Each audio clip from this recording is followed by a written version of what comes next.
Dobre toto, že sredstva po koniec roka obezpečuje Komesarijat za vybežencoch i migraciji, kotri vidvojuje penješ i za otrimovanje i opravljanje instalacijoh u tih objektoh.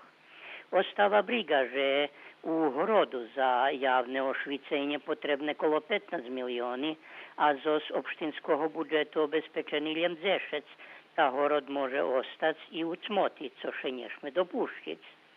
Na Skatskoj skupštinu rozpatrani 13 točki vjazani za robotu lokalnej samoupravi. Odborníky prilapeli i predklad odluky za výrobok plana detaljnej regulaciji odpadnih vodov za katastarske opštini Šid, Berkasov, Gibarec i Adaševci i predložene, že bi še o tim bešedovalo i u novim ministarstve za ekologiju.